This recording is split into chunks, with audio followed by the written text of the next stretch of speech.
Energy consumption, greenhouse gases, and global warming, these are all topics we hear of again and again in the news on a daily basis. I believe most people are aware of these topics, at least on a surface level. In short, when we burn petroleum products and coal, the byproducts are greenhouse gases, most notably carbon dioxide or CO2. Welcome to the world of global warming. In my recent episode about geoengineering, we talked about how humanity is coming up with clever ways to kick the can down the road without solving the issue or reliance on petroleum and coal. It gets pretty interesting out there. One of my favorite solutions is using the expensive process of capturing CO2 in our atmosphere, then converting the captured CO2 into supercritical CO2, which is then used for oil and gas fracking. Now, of course, supercritical CO2 is allegedly then securely stored in these enormous underground caverns, but then there are unintended consequences like the CO2 leaking out of the caverns and back into the atmosphere, ruining drinking water and even causing seismic issues, i.e. earthquakes. And of course, the irony is that the end product of this whole process is more petroleum products, which get burned and create more CO2. I mean, you can't make this stuff up. Now, we know petroleum products and coal are used to generate electricity. So I started looking into how electricity is used around the world, but particularly in the United States and even more so in the residential sector. And I was dumbfounded. It's all about temperature. We spend more money on trying to stay cool in our homes than we do on anything else when it comes to electricity consumption, which is mind-boggling when you consider they can make ice in the Sahara Desert without using electricity at all. What are we missing? Let's find out. Are you not curious? Who is this man? This enigma? Yes, a man of many talents, but he is a glitch in the system.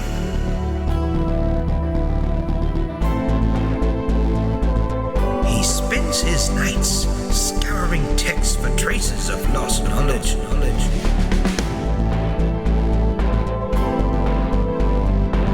We dare not stand by and turn a blind eye to this man speaking on a public forum. It is all in the file. I present to you on this day the Ryan Files. According to the Energy Information Administration part of the U.S. Department of Energy, about 9% of a typical household's energy is used for cooling. Ironically, about the same amount is used for heating homes and heating water, so temperature control represents about 20% of our residential energy consumption. Interesting. Global energy demands from air conditioners is expected to triple by 2050, requiring new electricity capacity, the equivalent to the combined electricity capacity of the United States, the EU, and Japan today. The global stock of air conditioners in buildings will grow to 5.6 billion by 2050, up from 1.6 billion today, which amounts to 10 new ACs sold every second for the next 30 years, according to the report. And at a cost of about $6,000 per new AC unit, maybe it's time to buy stock in air conditioners. The Ryan Files offers no investment advice. For investment guidance, you should seek advice from an independent financial advisor. That is a massive energy requirement, folks. So ask yourself, what resources are being used to generate this much electricity? In 2023, coal, biomass, and natural gas produced over 60% of our electricity in the United States. And yes, that's right. These are the fuels that produce CO2 emissions, thus adding to the global greenhouse effect and global warming. Now, on a side note, it was shocking how not easy it was to try and find that statistic, because everything you see at the top of internet search results produce graphs and figures that represent planned additions and changes, not the current reality. And we really should be discussing reality. Why? Well, just watch. Scientists have warned today that the world will almost certainly experience its hottest year on record within the coming 5 years. Plants and transport pollute the atmosphere with CO2.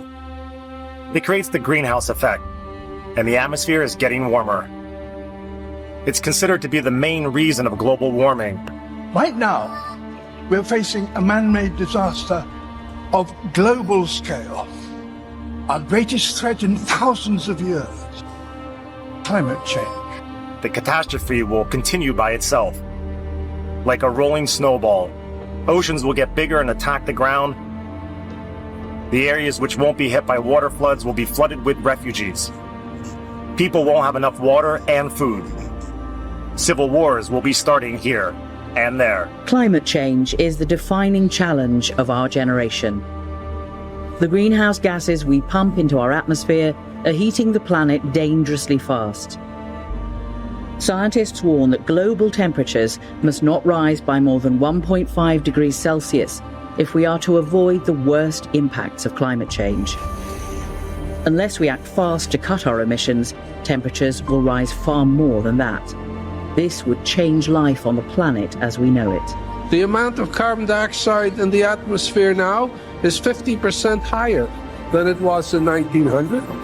And not only are we piling in more and more carbon dioxide in the atmosphere, but we are chopping down the forests of the earth at a great rate. And the forests themselves are the most efficient consumers of carbon dioxide that there are on Earth. The lights are flashing red on the climate dashboard. Okay, we get it. CO2 emissions are potentially going to destroy the Earth. That's a pretty broad and expansive claim. In fact, it's such a huge, massive, and bold proclamation, it makes you wonder why we are not taking huge, massive, and bold steps to stop the issue and fix the damage done. But we're not. At least not to a degree that matches the severity of the implications proposed by the global warming police. That, my friends, is when I started to think about air conditioning. As I said before, Americans spend nearly 10% of their electricity costs trying to stay cool, no pun intended. We use a lot of air conditioning. When you look at how air conditioning is used around the world, one simple fact stands out. The hottest countries in the world use far less air conditioning than we do right here in the United States. You've probably heard of the concept of acclimatizing or acclimatization.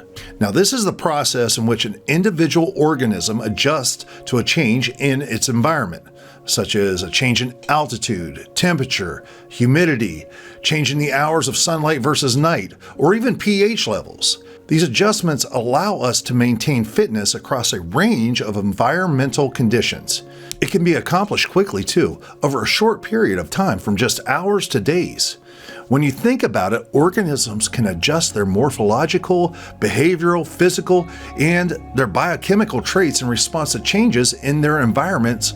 That's really awesome. We have that ability. So I know what you're thinking. My comfort matters. We don't live in some third world country. If I want to turn my thermostat to 65 degrees in the summer, that's exactly what I'm going to do. And I get it.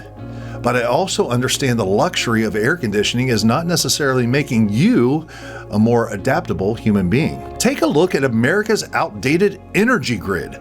Over 70% of it is more than 25 years old, according to a report published March 12, 2024 by the House Oversight Committee.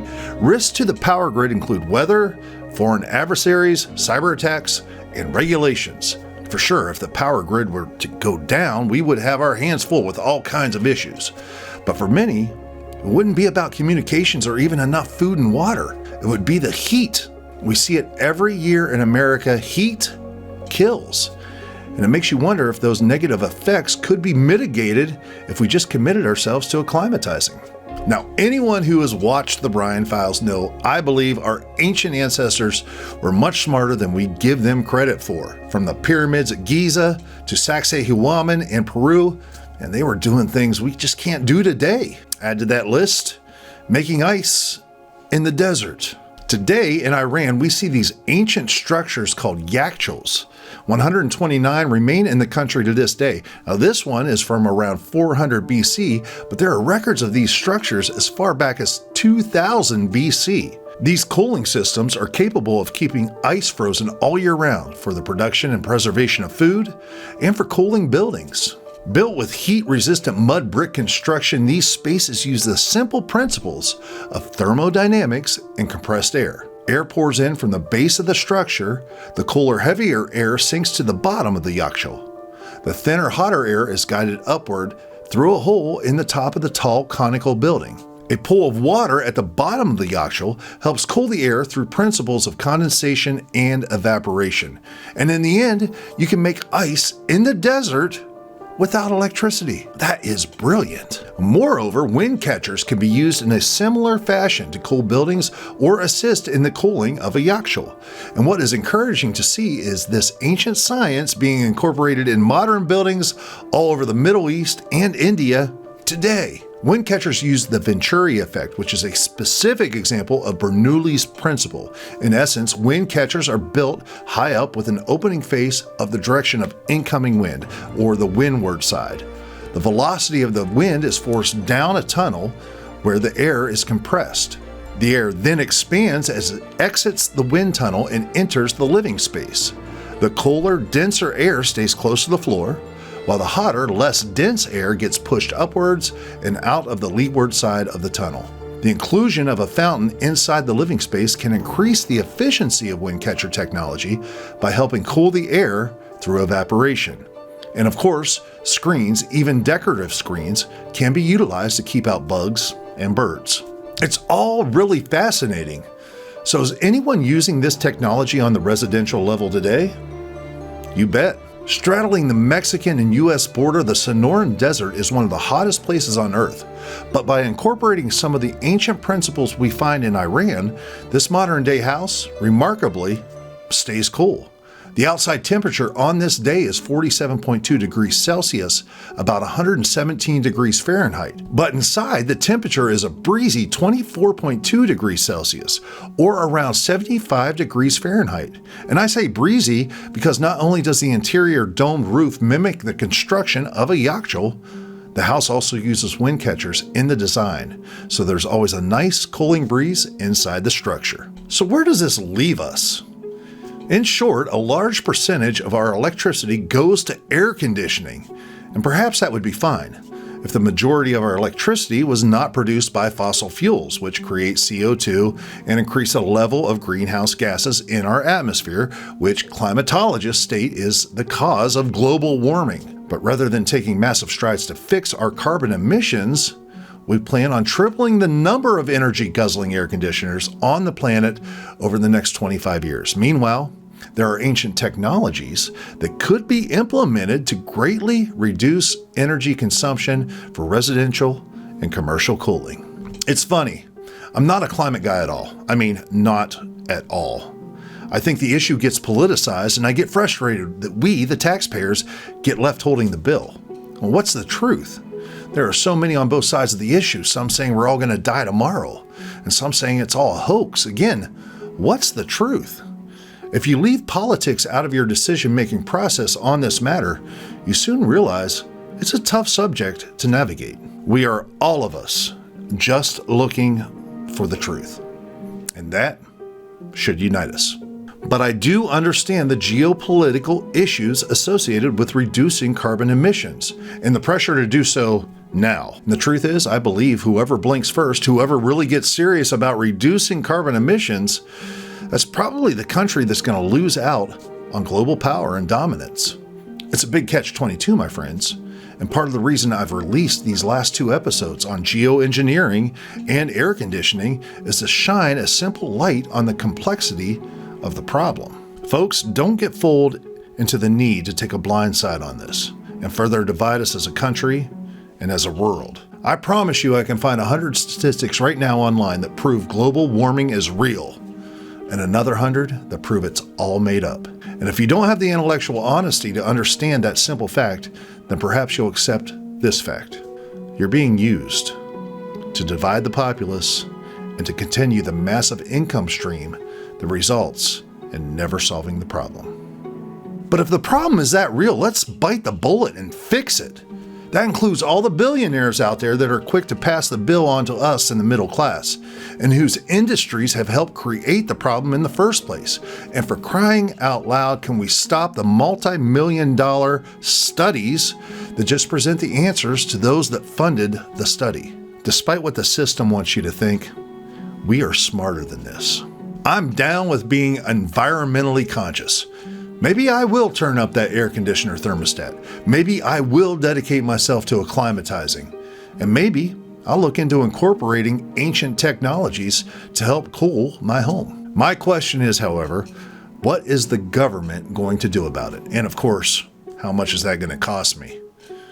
Make no mistake, a change is coming, and we all, one way or another, are going to pay for it.